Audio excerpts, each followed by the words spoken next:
बढ़ाएं अपना कदम सक्सेस की ओर मार्गदर्शन कोचिंग इंस्टीट्यूट के साथ। मार्गदर्शन कोचिंग इंस्टीट्यूट बिहार में एकमात्र कोचिंग संस्थान IIT and medical entrance exam के लिए।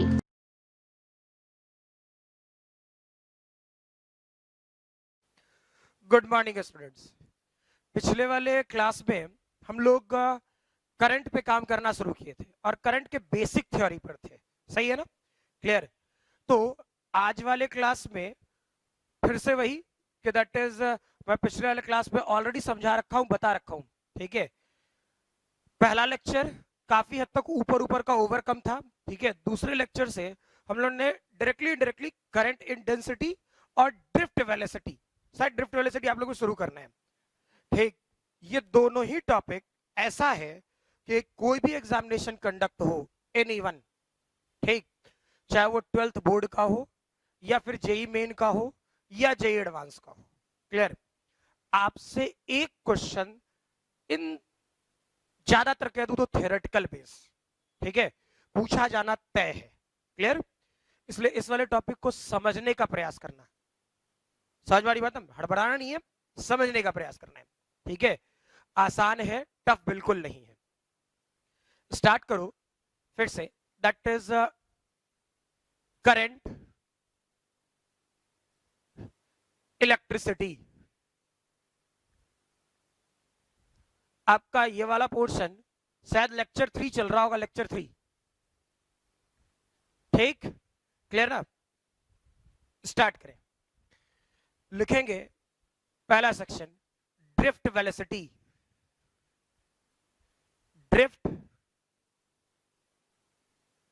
वेलोसिटी, ठीक है। इसका स्टेटमेंट लिखाने के पहले बता दे रहा हूं, ठीक, एक चीज याद रखना कि एक इलेक्ट्रिक लाइंस ऑफ फोर्स क्या होता था। Electric lines of force electric field का डायरेक्शन दिखाता था, ठीक है। और रियलिटी में इलेक्ट्रिक लाइंस ऑफ फोर्स है क्या, ये भी तो एक इंपॉर्टेंट बात है, क्योंकि ये लैंग्वेज आएगा इसमें। समझ मारी बात? ठीक, कि इलेक्ट्रिक लाइंस ऑफ फोर्स को अगर जो हम डिफाइन करना शुरू करें तो रियलिटी में उसका डिफिनीशन ये होना चाहिए। किताबी लैंग्वेज छोड़ो, ठीक है, किताबी लैंग्वेज हजार चीजें बोल देगा, हजार किताब हजार तरह की कहानियां बता देगा, है ना। हमें वो लैंग्वेज याद रखना चाहिए जो लैंग्वेज हमारे साथ चल पाए, ठीक, जिंदगी भर मेरे दिमाग में रहे, ऐसा लैंग्वेज होना चाहिए। एक्चुअली में इलेक्ट्रिक लाइंस ऑफ फोर्स को ऐसे समझो, maximum possible path governed by the electron after releasing from the atomic orbital. Clear? Maximum possible path governed by the electron after releasing or emerging out from the atomic orbital. Clear? यानी check करो, कोई particular अगर जो atomic orbital nucleus positive charge का बनता, ठीक, तो positive charge का बनता तो इससे इलेक्ट्रिक लाइंस ऑफ फोर्सेस क्या ऐसे जाता चारों ओर बाहर की तरफ, यही तो पढ़ा होगा। क्लियर? ऐसा क्यों बनाते हैं, ऐसा ही क्यों, ये भी तो एक लैंग्वेज है कि हम ऐसा ही क्यों बनाएं। ठीक, एक्चुअली में एटॉमिक ऑर्बिटल से इलेक्ट्रिक लाइंस ऑफ फोर्स जैसे चाहे वैसे निकले, उसका कोई मोशन डिफाइंड नहीं होता कि एकदम बिल्कुल सीधे जाएगा। क्या जो बोले क्लियर है? वो किसी भी डायरेक्शन में निकल सकता है, इसलिए मैंने बोला maximum possible path governed by the electron. इसलिए जब पॉजिटिव चार्जेस की बात करते हैं तो उससे electric lines of force you burst कराते हैं बाहर की तरफ, चारों ओर। क्लियर है ये? ठीक, इससे ये पता चलता कि दैट इज इलेक्ट्रॉन जो निकल रहा है किसी पर्टिकुलर एटॉमिक ऑर्बिटल से, उसका डायरेक्शन या पाथ कैसा होगा, रैंडम, किसी भी डायरेक्शन में रैंडम मोशन। क्लियर? ठीक है, तो लिखोगे इस वाले पोर्शन में, रैंडम मोशन समझाना था इसलिए मैं ये बात बोल रहा था। ठीक है, चले लिखें, इसको साथ साथ लिखोगे और ये जो पिछला फिगर बनाया था बनाने की कोई आवश्यकता नहीं। लिखोगे when an electric field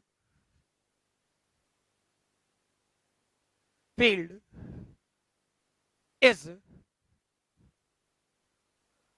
applied to the any applied to the any conductor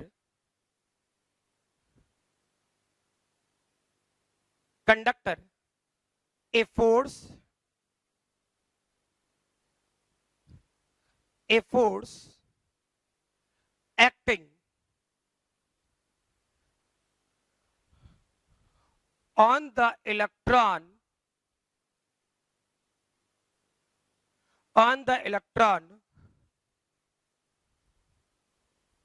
opposite to the direction of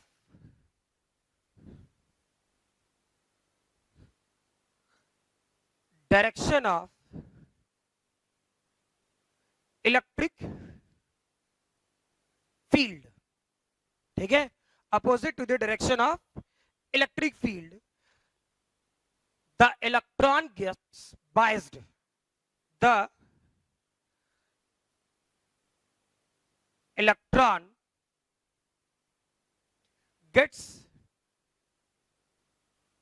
biased. ठीक है, ये तो ऊपर वाला पोर्शन जो मैंने लाइन लिखा वो सबको पता है, ऐसे बता भी दूंगा बाद में.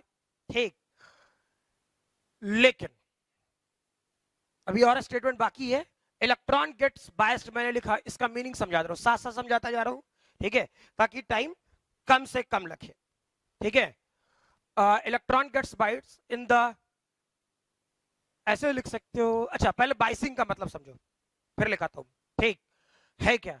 जैसे मान ले कि तू घर में कोई कुराफात कर बैठा, कुछ हो, कोई बदमाशी, ठीक है, या बाहर कुछ करके आया, तो ठीक है, तू कितना ही बदमाश हो, कुछ भी कर बाहर में, लेकिन तुम्हारे गार्जियन जब तुम्हारी शिकायत लेके कोई आएगा तुम्हारे घर पर, ठीक है, तो गार्जियन का एक नेचर बना हुआ है, ठीक है, कि दैट इज वो हमेशा अपने बच्चों का ही फेवर करेंगे. नहीं, मेरा बेटा तो ऐसा कर ही नहीं सकता, मेरी बेटी ऐसी कर ही नहीं सकती.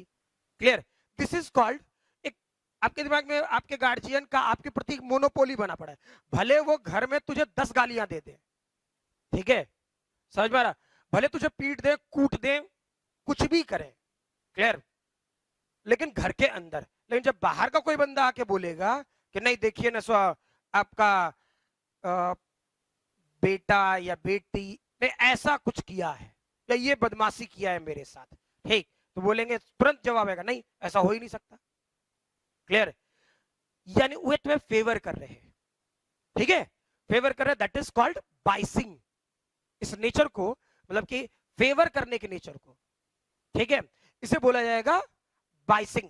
ठीक है, यानी बाय, ये बात क्लियर हो? Electron get biased in the, इसी में लिख लो, अब क्लियर हो जाएगा बात.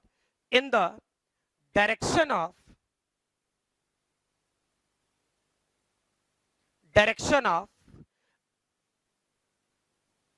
random motion of electron. Clear?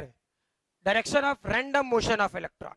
ठीक है, यानी अब इसमें मुझे कुछ एक्स्ट्रा नहीं कराना है. चेक करो, रैंडम मोशन मैंने बताया क्या, इधर उधर कहीं भाग सकता था इलेक्ट्रॉन, एटम से निकल करके इलेक्ट्रॉन किसी भी डायरेक्शन में भाग सकता था. ठीक, आपने क्या किया, उस पर इलेक्ट्रिक फील्ड लगाया. इलेक्ट्रिक फील्ड लगाओगे तो एक फोर्स जनरेट होगा, सही है ना? ठीक है, और फोर्स जनरेट होगा तो इलेक्ट्रॉन बाइज्ड होगा, किसी को फेवर करेगा. ठीक है, अब ये कैसे फेवर करेगा, नहीं फेवर करेगा, है ना, वो पहले इसे आराम से लिख ले, वीडियो पॉज करो और लिखो. ठीक है,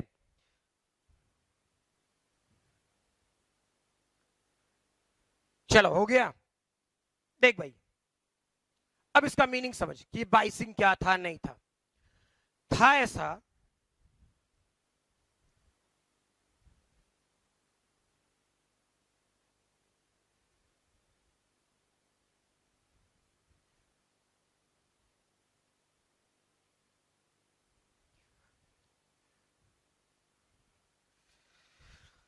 फील करें. फॉर एग्जाम्पल, ये तो पढ़ा था ना, कि अगर जो इलेक्ट्रिक फील्ड का डायरेक्शन इस डायरेक्शन में और चार्ज अगर जो पॉजिटिव है तो इस पे लगने वाला फोर्स इस तरफ लगेगा। क्लियर? वैसे ही अगर जो इलेक्ट्रिक फील्ड का डायरेक्शन ऐसे है और चार्ज अगर जो नेगेटिव है तो इस पे लगने वाला फोर्स इस डायरेक्शन में होगा। बता रखा हूं, ठीक है? ये इलेक्ट्रोस्टैट में पढ़ भी रखे होंगे, ठीक है? तो अब थोड़ा फील करते हैं क्या हो रहा है। ये ऑलरेडी आप कर रखे हो इसलिए इस पे टाइम लगाने की आवश्यकता नहीं है, ठीक? बाइसिंग समझे और ये ड्रिफ्ट क्या है वो समझे, ठीक? चेक करो। फॉर एग्जाम्पल एक इलेक्ट्रॉन का मोशन रैंडम, कुछ भी ऐसा इलेक्ट्रॉन, ठीक? ये क्या, मान लो ऐसे गया होता, ऐसे गया होता, ऐसे गया होता, ऐसे गया होता, यूं गया होता, ठीक? समझ में आ रहा बात? तो यू इधर उधर भाग रहा होगा ऐसे, इसका फ्लो का डायरेक्शन यू, फिर ऐसे आया तो ऐसे, फिर ऐसे घूम गया, फिर यूं आ गया और फाइनली ऐसे गया, ठीक? जब हम कोई इलेक्ट्रिक फील्ड नहीं लगा रहे थे तब, यानी इधर उधर भाग रहा था। क्लियर? रैंडम मोशन कहने का मतलब ये होता है ना, ठीक है? तो वो इधर उधर भाग रहा था। अब आपने क्या किया, अब आपने इस सेक्शन में लगा दिया इलेक्ट्रिक फील्ड। इत्मीनान से समझना, गड़बड़ ना हो, ठीक? बहुत लोगों को ये बातें पकड़ में नहीं आती, समझ में आ रहा? बहुत लोगों को पकड़ में नहीं आता। और सीधा सीधा ये भी बात बोल रहा हूं कि स्टूडेंट्स इस पर्टिकुलर पॉइंट के लिए कंफ्यूज होते हैं ड्रिफ्ट वेलोसिटी में, इसलिए मैं यहां पर स्लो भी हूं और शायद बहुत धीरे काम करा रहा हूं। समझ में आ रही बात ना? ठीक है, इसलिए गड़बड़ ना हो। अब चेक करो, तुमने इसमें लगाया इलेक्ट्रिक फील्ड, ठीक? अब एक बात तुझे जो बोल रहा हूं वो समझना, जब तुमने इस इलेक्ट्रॉन को बिना इलेक्ट्रिक फील्ड के, जो बोल रहा हूं समझना, याद रखना, ठीक? बिना इलेक्ट्रिक फील्ड के जब तुमने इसे चेक करना शुरू किया, जज करना शुरू किया, ठीक है? तो ये वाला जो टाइम था, यहां पर टाइम था 0 बिना इलेक्ट्रिक फील्ड के, ठीक? और यहां जब इलेक्ट्रॉन पहुंचा होगा तो t equal to t time में पहुंचा होगा। समझते हैं?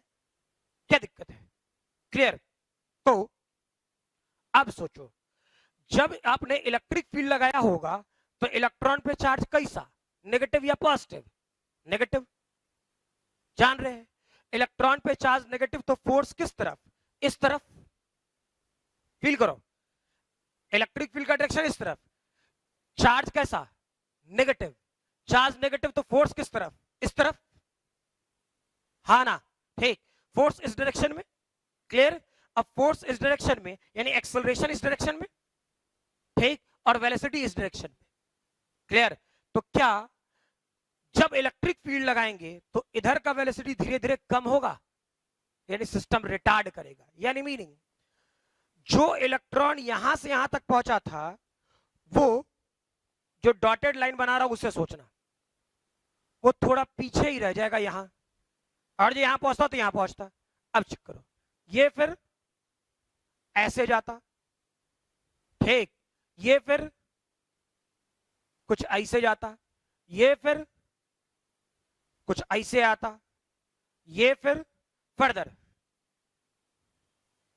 कुछ यहां जाता। फील करो? क्लियर? थोड़ा कॉम्प्लिकेटेड फिगर है, परेशान नहीं होना है। मीनिंग ये नॉर्मल सी बात, अरे भाई तुम v वेलोसिटी से जा रहे हो, दौड़ रहे हो, और तुम्हें कोई पकड़ के खींच रहा है, तो क्या तुम उसी स्पीड से जाओगे? नहीं ना, नॉर्मल सी बात। ठीक है, तू खाते पीते घर का है, बिल्कुल ताकतवर, कोई टेंशन नहीं, ठीक? हमको कोई पीछे से पकड़ियो लेगा तब भी हम आगे ही बढ़ जाएंगे। मान लेते तुझमें इतनी काइनेटिक एनर्जी होगी यार, क्या दिक्कत है? ठीक है, तो काइनेटिक एनर्जी होगा तो तू दौड़ लगा रहा है आगे की तरफ। क्लियर? अच्छा, तुझे पकड़ के कोई पीछे की तरफ खींच रहा है, अगर जो ना पकड़ के कोई खींचता तो तू जल्दी पहुंच जाएगा अपने डेस्टिनेशन पर, हाँ ना? ठीक, अगर जो कोई पीछे से पकड़ के खींच रहा है तो क्या तेरा स्पीड घट जाएगा? मे भी तू वहां पहुंच जाए, मे ही पहुंच जाए, लेकिन क्या तुम्हारी स्पीड घट जाएगी? क्लियर है लैंग्वेज? ठीक, तो स्पीड घटेगा तो मान लो बिना इलेक्ट्रिक फील्ड के ये पर्टिकुलर इलेक्ट्रॉन यहां पहुंचता। ठीक, जब इलेक्ट्रिक फील्ड लगाए तो ये इलेक्ट्रॉन यहीं पहुंचता t equal to t time पर, समझ में आ रहा, थोड़ा पीछे रह जाता। क्या जो बोले क्लियर है? ठीक, तो जो ये पीछे रह गया यहां से यहां तक, ये वाला पार्ट, दैट इज एल। ठीक, ये जो डिस्टेंस बच गया, ठीक, इसे ही बोला जाता है ड्रिफ्ट। बिना इलेक्ट्रिक फील्ड के कहां तक जाता, और इलेक्ट्रिक फील्ड अगर जो लगाए तो सर्टेन डिस्टेंस रह गया। क्या जो बोले क्लियर है? सर्टेन डिस्टेंस रह गया, क्लियर। तो जो डिस्टेंस रहा, ये जो बच गया डिस्टेंस, यही वाला पार्ट ड्रिफ्ट है। ठीक, यानी ड्रिफ्ट वेलोसिटी वीडी क्या लिखे, एल डिवाइड बाई टी। ठीक है, जनरली ये टी लिखा हुआ मिलेगा नहीं। क्या जो बोले क्लियर है? जनरली ये टी लिखा हुआ मिलेगा नहीं। लिखा क्या जाता है, इस टी के जगह जो यूज किया जाता है उसे बोला जाता है टाउ। ठीक, टाउ को डिफाइन करोगे, collision between two successive electron. ठीक है, collision between two successive electron.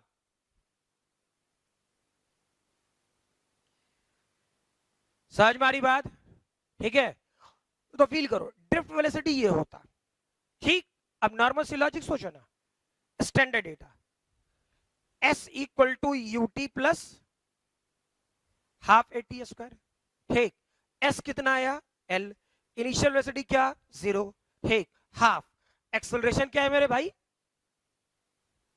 इससे फोर्स क्या लगेगा, E into e divide by mass. ठीक, और टी की जगह क्या, टाउ स्क्वायर। हमको ड्रिफ्ट वेलोसिटी चाहिए, क्या करेंगे, वीडी क्या लिखो, डीएल बाई डी टी, या टी तो है नहीं,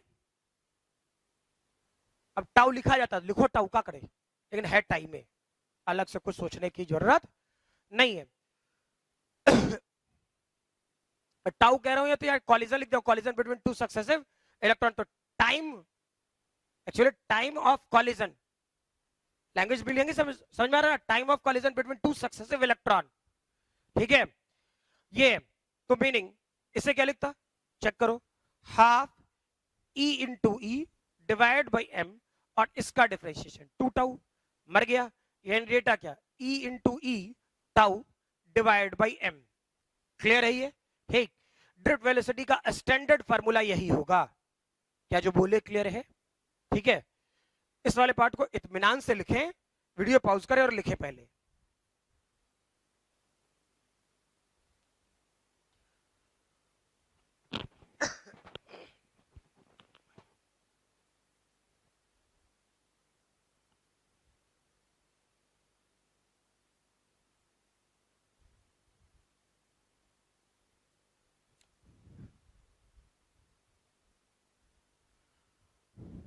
चलो हो गया इस वाले पोर्शन में। फर्दर इसी में स्टेटमेंट्स को आगे बढ़ाएं, ठीक है, क्योंकि जब तक स्टेटमेंट आगे नहीं बढ़ाएंगे तब तक पिक्चर क्लियर नहीं होगा कि हो क्या रहा है। ठीक है, चलो लिखते हैं।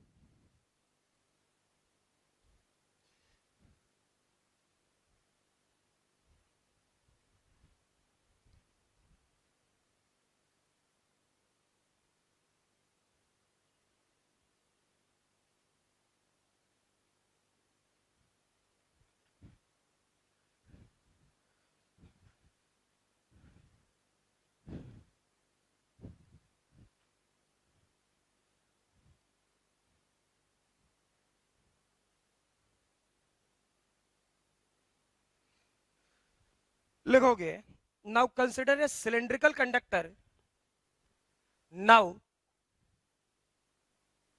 इसी पे लिखना है, now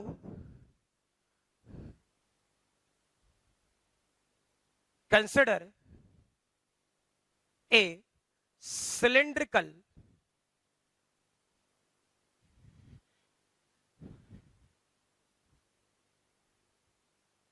conductor of cross-sectional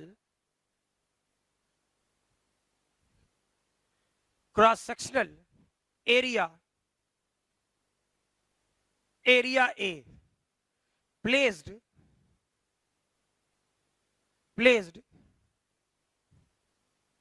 in a uniform electric field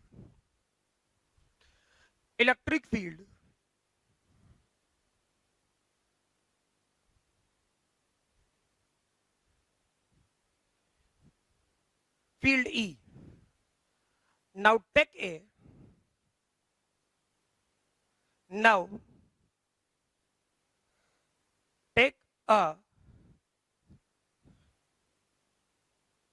small element of cylindrical conductor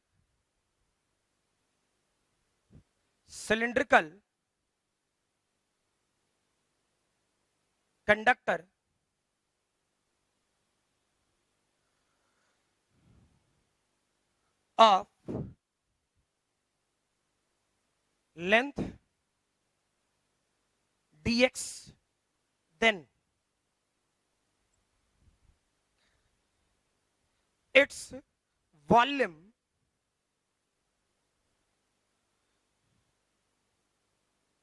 will be A into del x if there are, इसे लिखोगे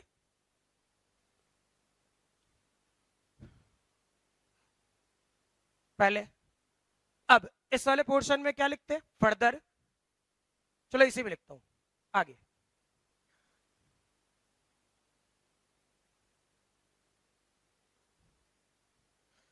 इफ, इसी में सब कुछ लिख दे रहा, if there are n number of electrons per unit volume,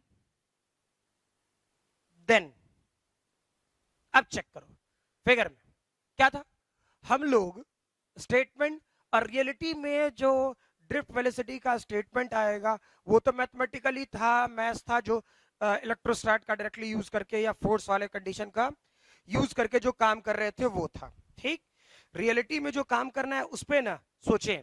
ठीक, तो चेक करें क्या होता। सीधा सीधा इस वाले पोर्शन में एक कंडक्टर लें,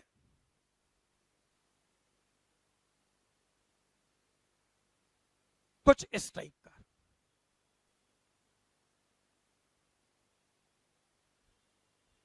क्लियर? ठीक है, अब ये कंडक्टर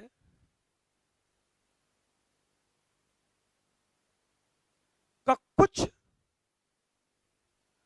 पार्ट काट ले, बिल्कुल पिछला वाला स्टेटमेंट जो काम कर रहे थे। ठीक है, ये तुमने कंसिडर किया t equal to t second पे, ये कंसिडर किया t plus del t second पे, क्लियर? अच्छा, यहां से निकलने वाला सिस्टम v, जो इलेक्ट्रॉन निकल रहे थे, जो चार्ज सिस्टम निकल रहा था वो v था। समझ मारी बात? ठीक, और जो कंसिडरेशन सोचो तो इलेक्ट्रिक फील्ड ऐसा था इस डायरेक्शन में।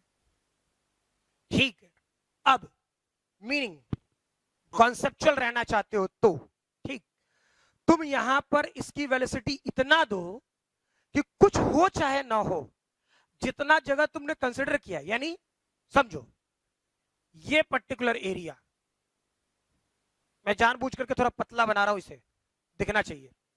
ठीक है, कि किसी भी ढंग से इस प्लेट से यहां तक इलेक्ट्रॉन पहुंच जाना चाहिए। तो भाई क्या है, तुम्हारी काइनेटिक एनर्जी इतनी ज्यादा हो कि तुमको जो पीछे से पकड़ के खींच रहा है, ठीक, वो भी तुझे रोक नहीं पाए इस प्लेट से इस प्लेट तक जाने के लिए। समझ में आ रहा बात? ठीक। अब तुमने जितना एलिमेंट कंसिडर किया उतने ही के बारे में ना सोचोगे। ठीक, तो मैंने कंसिडर किया इतना। क्लियर? और यहां से यहां तक क्या होता, फील करो। Del x v del t, यही ना होता डेल एक्स की वैल्यू। कोई दिक्कत है क्या? ठीक, तो फील करो यहां से यहां तक। और फिर बोल रहा हूं, बार बार पिछले क्लास में भी सिखाया हूं, ये वाला टर्मिनल बैटरी का पॉजिटिव प्लेट मानना है, ये वाला टर्मिनल बैटरी का नेगेटिव प्लेट मानना है। क्या जो बोले क्लियर है? हायर पोटेंशियल से लोअर पोटेंशियल पर चार्ज का फ्लो होगा। ठीक, चार्ज तब तक फ्लो होता रहेगा जब तक कि पोटेंशियल बराबर ना हो जाए। क्लियर है ये? ठीक, तो सिमिलरली चेक करो, चार्ज तब तक फ्लो होता रहेगा जब तक कि पोटेंशियल बराबर ना हो जाए, यानी धीरे धीरे चार्ज घटेगा, चार्ज का फ्लो घटेगा। ठीक है, जैसा कि नॉर्मल पेंसिल बैटरीज में होता है। अरे डिस्चार्ज तो होता है, हाँ ना? क्लियर? क्यों जिंदगी भर खरीदे भाई, हम तो टीवी का रिमोट खरीदे थे, ठीक है, चला जा रहा है, खत्म ही नहीं हो रहा पूरी लाइफ में।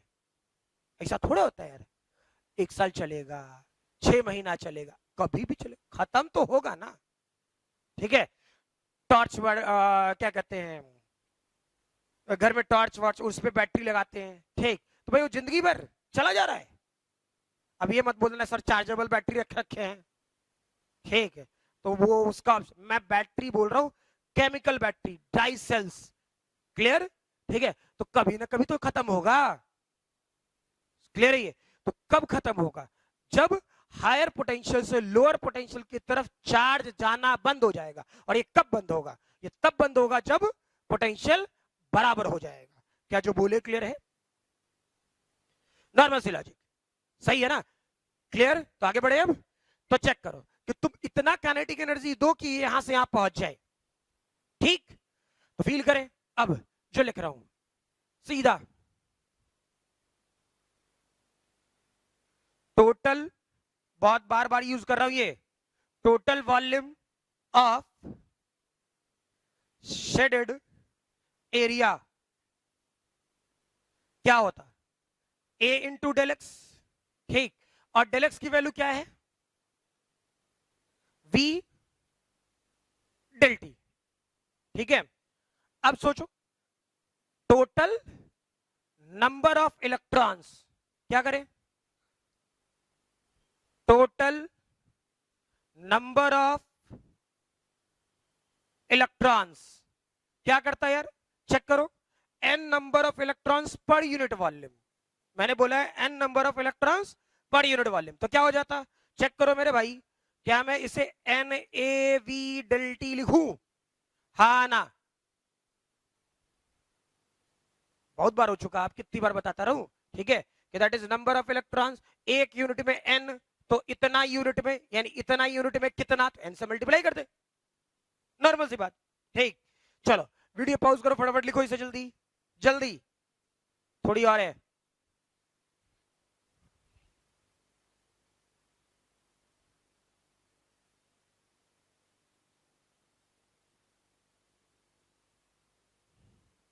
हो गया? चलो, और वैसा है वीडियो पॉज करके लिख लेना, मैं टाइम नहीं दे रहा।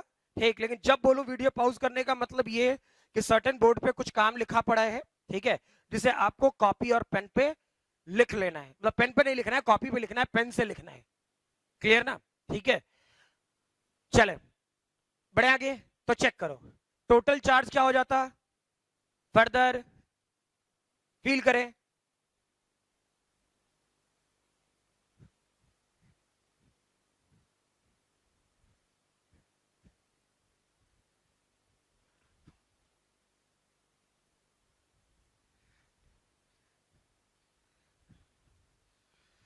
चेक करें, टोटल चार्ज क्या हो जाएगा?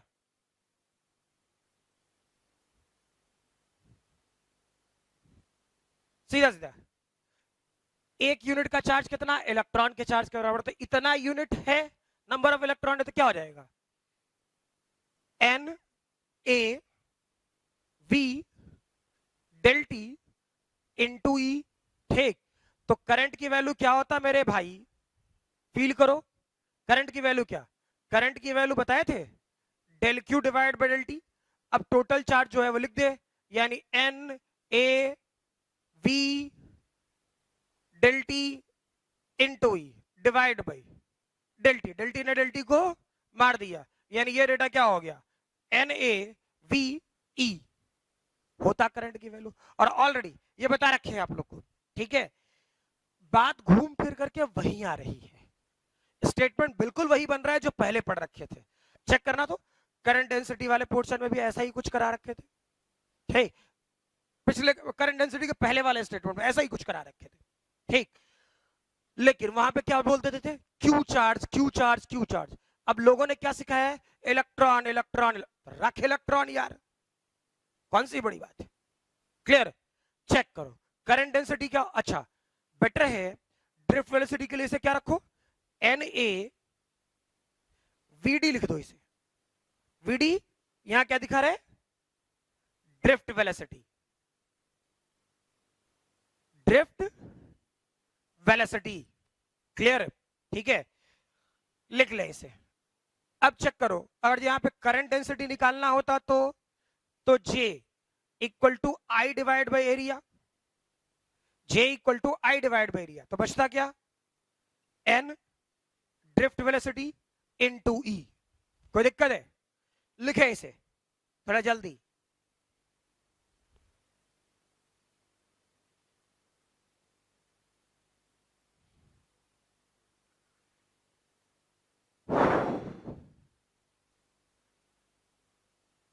हो गया क्या, चलो भाई,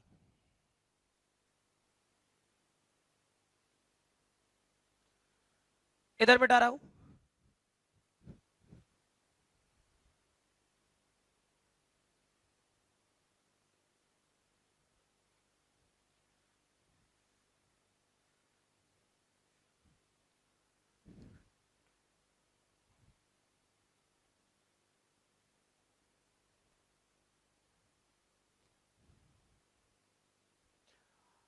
नोट करके पहला पॉइंट लिखें,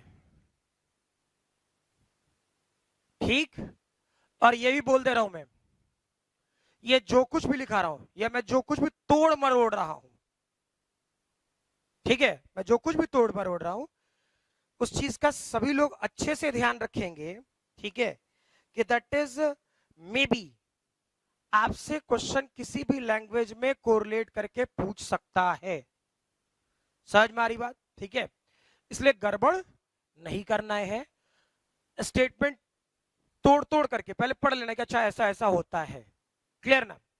चलो देखते हैं, हम लोग क्या जानते थे यार, हम लोग अगर जो ड्रिफ्ट वेलोसिटी चेक करें, यानी आई की वैल्यू, चलो यहीं से लिखता हूं, आई की वैल्यू तो ये था, यानी N A drift velocity into E, यही था ना, ठीक, यानी ड्रिफ्ट वेलोसिटी अगर जो निकालते तो ड्रिफ्ट वेलोसिटी की value I divide by N A E, मुझे तो यही दिख रहा है, करंट, ठीक है, थोड़ी देर बाद पढ़ेंगे, ठीक, लेकिन जो लॉजिक पता है उसे तो यूज कर ही सकते हैं ना, ठीक है, क्या हम लोग पढ़ रखे V equal to I R होता है ओम्स लॉ के थ्रू, ठीक, यानी ये क्या होता, V डिवाइडेड बाई R, और ये डेटा क्या एन ए ई करें, यानी ड्रिफ्ट वेलोसिटी का data potential divide by R N cross sectional area into E होता, क्लियर। अब सोचो, क्या गुजरे जमाने में अगर जो बुढ़ापा ना आया हो तो याददाश्त ठीक ठाक है, तो क्या रेसिस्टेंस की value rho L divide by area पड़ता था, टेंथ में ही पढ़ा यार, इसमें कौन सी बड़ी पता, और शायद कल भी मैंने यूज कराया है, ठीक है, मैं पिछले वाले क्लास में भी, तो ये डेटा क्या होता, एन ए ई, एरिया ने एरिया को मार दिया, ना भाई, ठीक, तो चेक करो, क्या ड्रिफ्ट वेलोसिटी क्या होता, चेक करो, पोटेंशियल, ये पोटेंशियल डिफरेंस है नॉट वेलोसिटी, ठीक, रो एल ये भी एक तरीका होता, हाँ ना, क्लियर। अच्छा, potential divide by length, potential difference divide by length of the conductor, ये एल क्या था, लेंथ ऑफ द कंडक्टर, ठीक है। तो चेक कर, क्या पिछले वाले क्लासेस में मैंने ये बात बताया था कि इस वाले पोर्शन को क्या कर सकते थे, इलेक्ट्रिक फील्ड रो एन इनटू ई, सोच लो, अरे वी डिवाइड बाय एल को ई भी तो लिख सकते थे, दैट इज इलेक्ट्रिक फील्ड। यानी फील करो, इलेक्ट्रिक फील्ड बढ़ाएंगे तो ड्रिफ्ट वेलोसिटी बढ़ेगा, क्लियर है ये, ठीक, लिखो।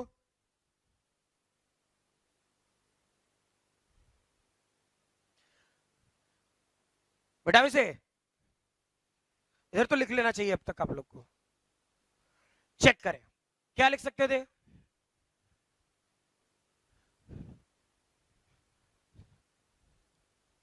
कुछ कुछ लॉजिकल स्टेटमेंट्स हैं, ठीक है, जिसे ध्यान रखें, यूज आएगा।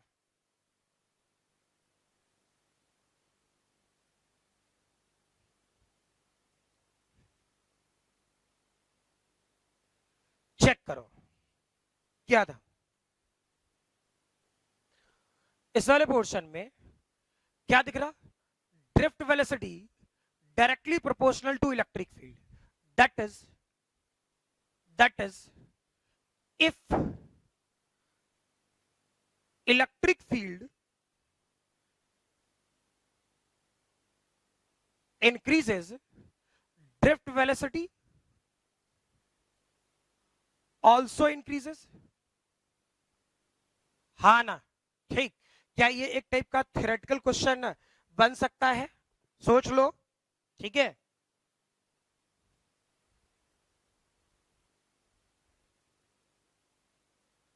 लिखे इसे,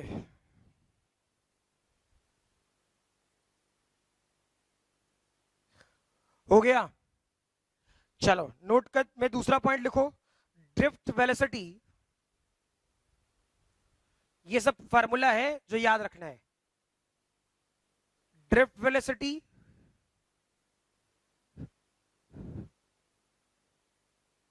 पर यूनिट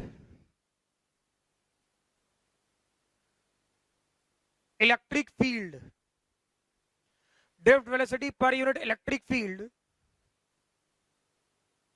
will be, नहीं, इलेक्ट्रिक फील्ड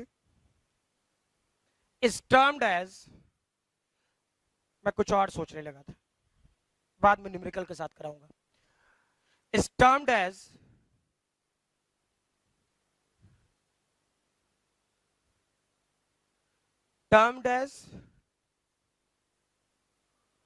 मोबिलिटी, क्लियर, ठीक है।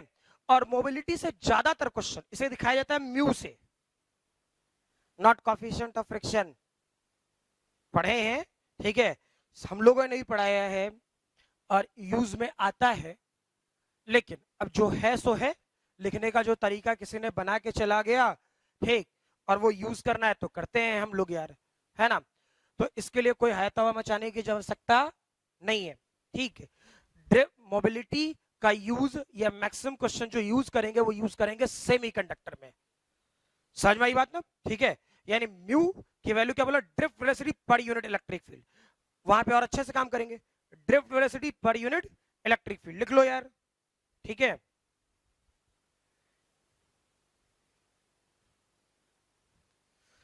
वीडियो पॉज करो, लिखो।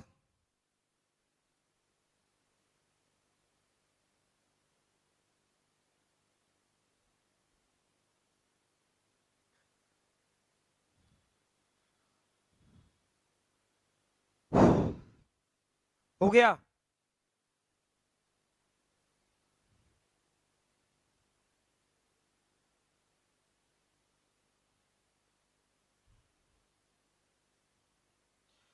चलो नेक्स्ट लिखो इस वाले पोर्शन में फर्दर। अब यहां से काम की चीजें हम लोग शुरू करें, ठीक है। जैसे जैसे आगे बढ़ते जाएं वैसे वैसे अब आपको न्यूमेरिकल्स पर भी काम करना शुरू करना होगा, ठीक है। जैसे जैसे देखते हैं, क्लियर। नेक्स्ट लिखोगे बिल्कुल 10th वाली logic, Ohm's law, ohms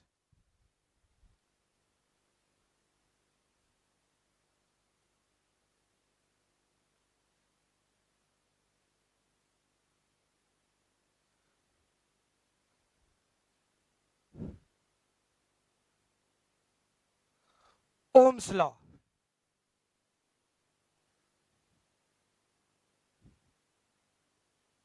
clear? ठीक, ओम्स लॉ क्या था? सीधा, और जो स्टेटमेंट लिखना चाहते हैं तो, ठीक है, पोटेंशियल डिफरेंस, पोटेंशियल डिफरेंस उतना क्या लिखे हैं, potential difference directly proportional to, अब ये क्या लिख दे रहे हैं, डायरेक्टली प्रोपोर्शनल टू करंट, यही पढ़ते थे ना, क्लियर? जहां से काम की चीजें हैं वो करें तो ज्यादा मजा आए, पेपर में भी और काम करने में भी, सही है ना? तो इसे क्या करते थे, potential difference directly proportional to current, ठीक, यानी V directly proportional to I, clear? Proportionality हटाएंगे तो कोई ना कोई कांस्टेंट टर्म आएगा, सही है ना? ठीक, तो कोई ना कोई कांस्टेंट टर्म आएगा तो वो क्या आता है, V इक्वल टू IR आता था, ये R क्या था, resistance, resistance of conductor, clear? ठीक है, रेसिस्टेंस ऑफ कंडक्टर। अब अगर जो रेसिस्टेंस को डिफाइन करना है, ऐसे फर्जी लगता है, ठीक, कि बचकानी बचकानी चीजें सब कुछ करा दे रहे, सब कुछ लिखा दे रहे, करें क्या? ऑनलाइन वाले पार्ट में सामने वाले के पास दिक्कत है कि तुम्हारा चेहरा नहीं है, ठीक, वो कॉन्फिडेंस नहीं आ पाता कि तुम को जो बताया जा रहा है और चेहरा देख के अच्छा रेसिस्टेंस जानता है ना, ठीक, तो हाँ देख के फील आ जाता है कि हाँ आता है स्टूडेंट्स को। चलो लिख लो इस वाले पोर्शन में, ऐसे लिखाना तो नहीं चाहिए। Resistance the property of A substance, लिख ले, resistance the property of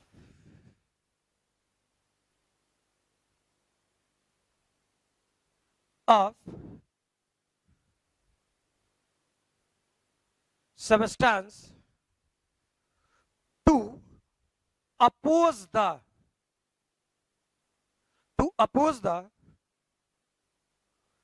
flow of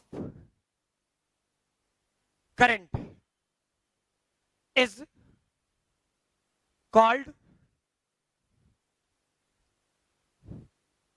resistance, and material is called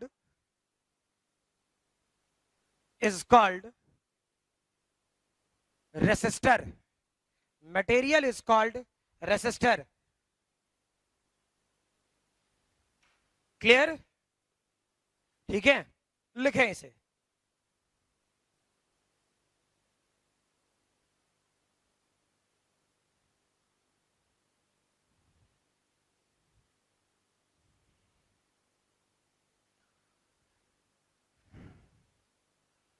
हो गया। चलो नेक्स्ट लिखें,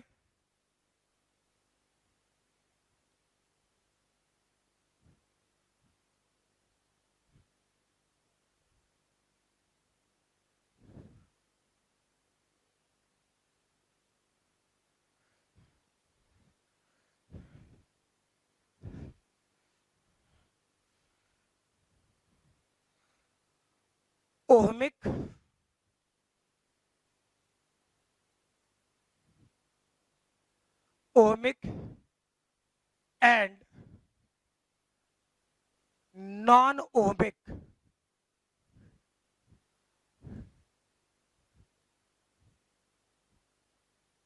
conductor,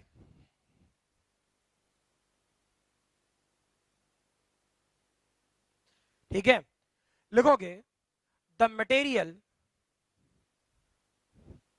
the material obeying the material obeying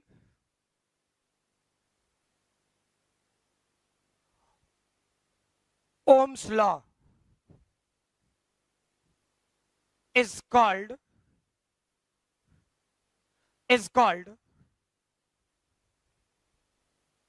ohmic, ठीक है, और linear conductor while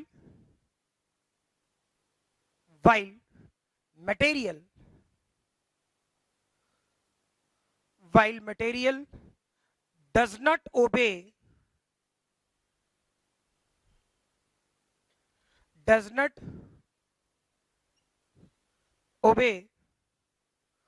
Ohm's law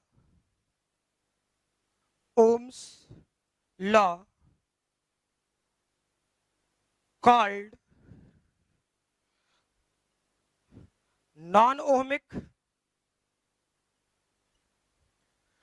non-ohmic और non-linear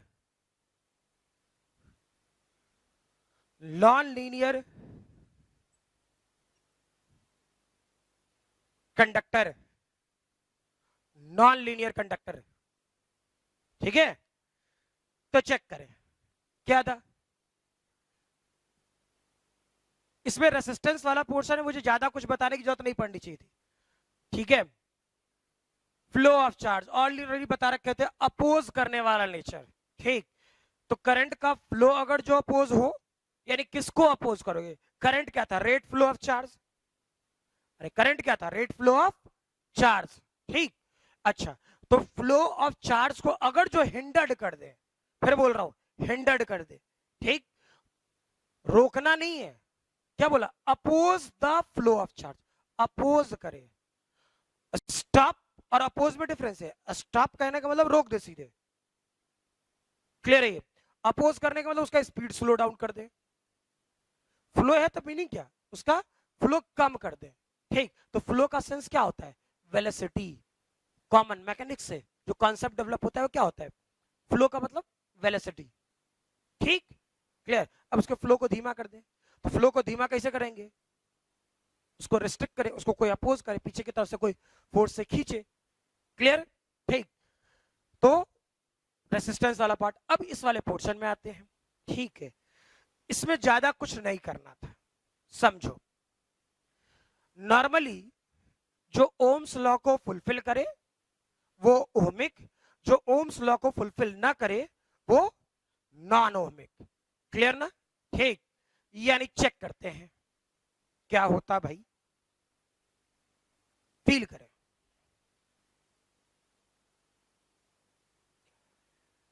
ओम्स लॉ क्या बताए, V equal to I R, इसमें थोड़ा और आगे बढ़ेंगे थोड़ी देर बाद, ठीक है। तो V equal to I R, अब चेक करो, ऑलरेडी करा रखा हूं, एक बार ऑलरेडी करा रखा हूं, इसलिए मैंने उस वाले पोर्शन को भी छेड़ा नहीं है, ठीक है, बाद में अच्छे से करा देंगे। तो V equal to I R, यानी अगर जो इधर करंट और इधर पोटेंशियल का कर्व बनाए, ठीक है, तो क्या ये स्ट्रेट लाइन होना चाहिए, लीनियर कर्व, समझ में आ रही बात, क्लियर। यानी फील करो कि इस वाले पोर्शन में ये डेटा क्या हो गया, ओहमिक, ये होगा ओहमिक, रीजन लीनियर कर्व है, ठीक। अच्छा, अगर जो एक नॉर्मल सी लॉजिक, इस पे क्वेश्चन भी दूंगा, आप पूछूंगा भी, ये थीटा रखे, क्लियर। तो टेन थीटा की वैल्यू यहां क्या होता, टेन थीटा की value perpendicular divide by base, यानी आई डिवाइडेड बाय वी, ठीक। तो आई डिवाइड बाय वी क्या होगा, आई डिवाइड बाय वी क्या होगा, 1 डिवाइड बाय आर, क्लियर होगा ना, जरूरत पड़ने पर। इसे मैथमेटिकल लॉजिक है, क्वेश्चन भी पूछा गया है, और पूछा गया क्या, शायद पूछा ही जाता है, ये भी कह रहा हूं, ठीक है। मतलब इसको इतना कुछ तोड़ मरोड़ करके बताने का मतलब यही है, ठीक है। मान लीजिए अगर जो इस तरफ V रहता, इस तरफ I रहता, क्लियर है, तो अगर जो ओम्स लॉ फुलफिल कर रहा होता तो ऐसा होता, ये वाला पार्ट थीटा होता। अब सोचो ये भी कैसा कंडक्टर हो गया, ओमिक हुआ, ओम्स लॉ वैलिड हो रहा है, ठीक है। अब सोचो अगर जो यहां टेन थीटा करते तो क्या होगा, परपेंडिकुलर हो गया V, बेस हो गया I, यानी V डिवाइड बाई I, ठीक है। ये वाला portion V divide by I। अब V डिवाइड बाई I करेगा तो डेटा क्या होगा, R, क्लियर है। जरूर चेक कर लेना इधर V है या इधर V है, कंफ्यूज मत होना, क्लियर। क्वेश्चन देने और कराने के पहले बता दे रहे, समझ में आ रहा, ठीक, किस तरफ V है और किस तरफ V नहीं है, क्लियर, समझ में आ रही बात। नेक्स्ट दैट इज, हाँ फटाफट वीडियो पॉज करो और लिखो इसे जल्दी से।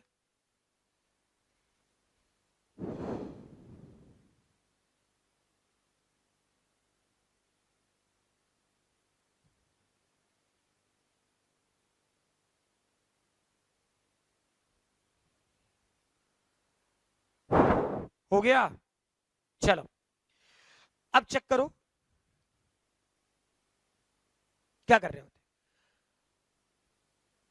ये सब बेसिक फंडामेंटल है जो काम करके पहले से बैठ जाना है, ठीक है।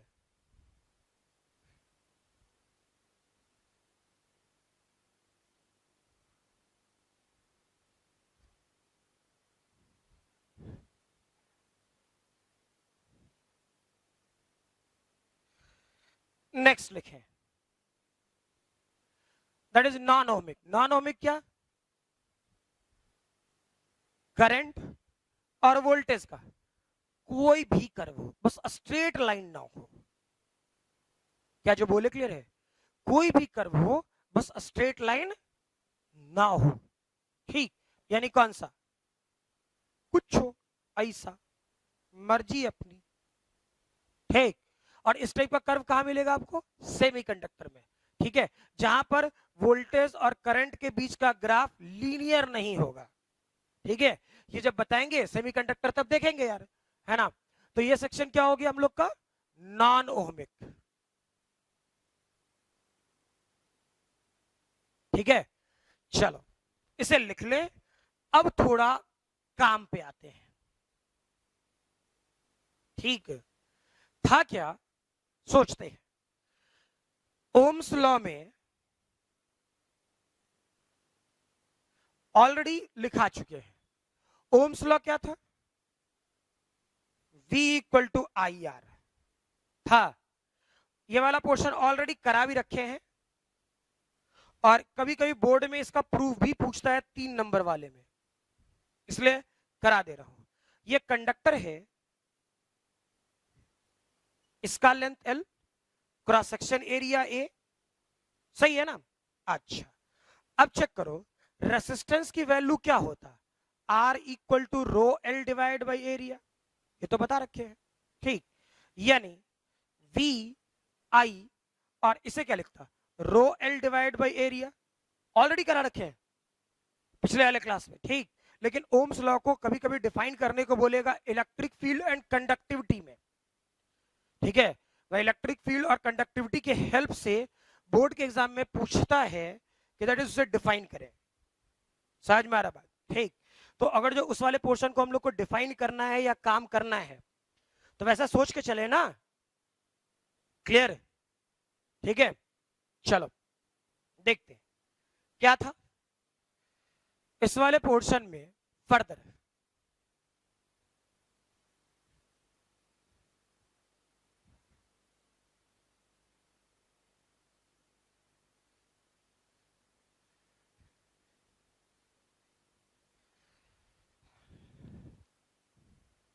चेक करें क्या कर रहे होते, ठीक है।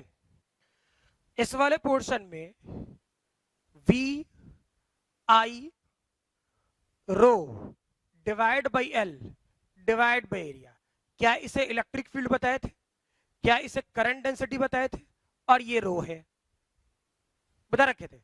वेक्टर फॉर्मेट में ऐसा भी लिख सकते थे, ठीक, जहां पे ई क्या,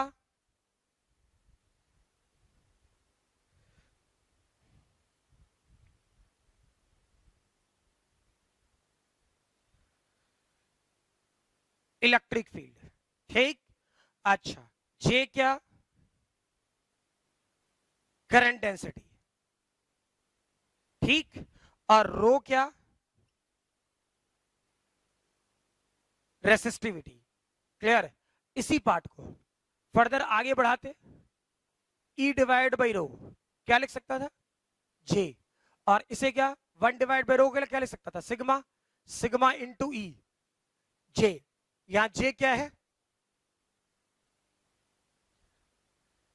कंडक्टिविटी। क्लियर, लिखें इसे जल्दी।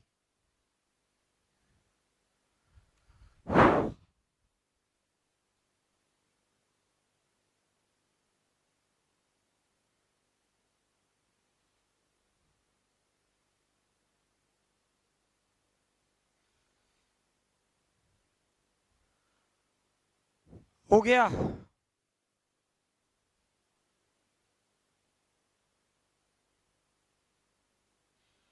चलो भाई नेक्स्ट लिखें, variation of resistance with temperature, variation of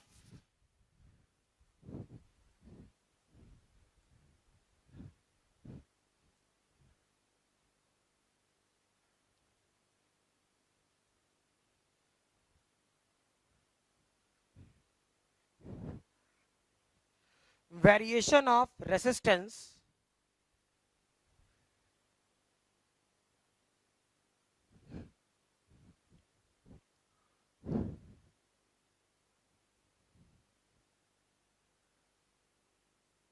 resistance with temperature लिखोगे, as the resistance of any specimen, as the resistance of any specimen is proportional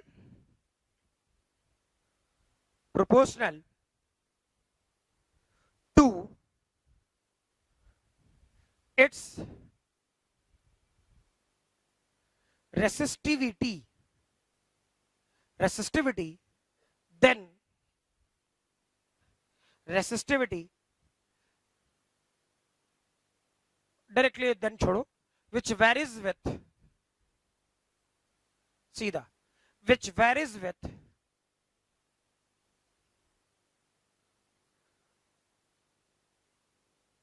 temperature।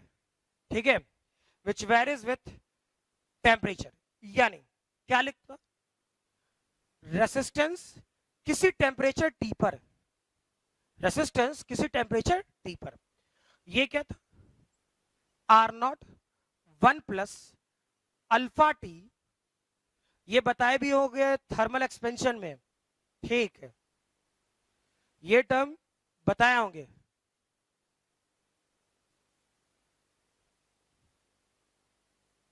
Beta t square. Clear, when t tends to a small, यानी बहुत छोटा हो। ठीक है, तो अगर जो बहुत छोटा रहा तो क्या होगा, सोचो, बहुत छोटा रहा तो सीधा किसी आर्बिट्री टेम्परेचर टी पर, सिर्फ सोचने और समझने के लिए, किसी आर्बिट्री टेम्परेचर टी पर क्या होता, R naught 1 plus alpha T. ठीक, where alpha equal to coefficient of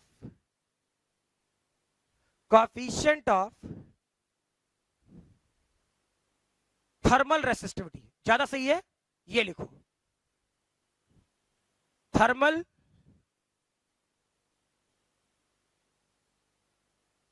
resistivity. ठीक, तो फील करो, आरटी आया, किसी पर्टिकुलर टेम्परेचर टी पर। अब चेक करो, सब कुछ पॉजिटिव पॉजिटिव। आर नॉट क्या हो गया, जब टेम्परेचर 0 तो इनिशियल रेसिस्टेंस, ठीक। जिस टाइम पे टेम्परेचर कुछ नहीं होगा उस टाइम पे होगा डेटा। मान लीजिए कि आपको टेम्परेचर कॉफिशिएंट अल्फा कह दे निकालने को, थर्मल रेसिस्टिविटी बोले हैं, ठीक। तो मान लीजिए कि टेम्परेचर कॉफिशिएंट ऑफ रेसिस्टेंस आपको बोल देता निकालने के लिए, टेम्परेचर कॉफिशिएंट ऑफ रेसिस्टेंस, ठीक है, यह आप करते हैं। तो चेक करो, किसी T1 टेम्परेचर पर, मानो ना किसी T1 टेम्परेचर पर रेसिस्टेंस की वैल्यू R1, ठीक। तो चेक करो, R1 R0 1 plus alpha T1, वैसे ही R2 R0 1 प्लस अलग अलग टेम्परेचर पर इतना हो गया। होता क्या, ठीक। एक काम करो ना, दोनों को घटा दो या डिवाइड कर दो, दोनों को घटाओ या डिवाइड करो तो बेटर है। R0 मर जाएगा तो R1/R2 करना, तो R1/R2 करेगा तो फील करो क्या होगा। R1/R2 करोगे तो 1 प्लस अल्फा T1 और 1 प्लस अल्फा T2, ठीक है। जल्दी लिखें इसे, ठीक है। फर्दर चेक करो, इसे सॉल्व करोगे तो क्या होगा, फील करें, इसमें ज्यादा दिमाग लगाने की आवश्यकता नहीं है, ठीक है। क्योंकि ऑलरेडी थर्मल एक्सपेंशन में ये सारा काम कराया गया है, ठीक है। तो चेक करो क्या होता, ये डेटा, क्या ये वाला portion R2 plus multiply cross multiplication करेगा तो R1 अल्फा T2 और ये data R2 plus R2 alpha T1। एक काम कर, इसको इधर लेके चला, अल्फा कॉमन ले ले, तो अल्फा कॉमन लेगा तो R2 T1 minus R1 T2, यानी अल्फा की वैल्यू क्या होगा थर्मल एक्सपेंशन कॉफिशिएंट की, R1 minus R2 T1 R1 T2, ऐसा होगा क्या, क्लियर, ठीक है। इस वाले पोर्शन में ये सब डेटा याद होना चाहिए, पहले कह दे रहा हूं, ठीक है, गड़बड़ ना हो। चलो आज वाले क्लास में यहीं तक रहने दे, है ना, नेक्स्ट अगली क्लास।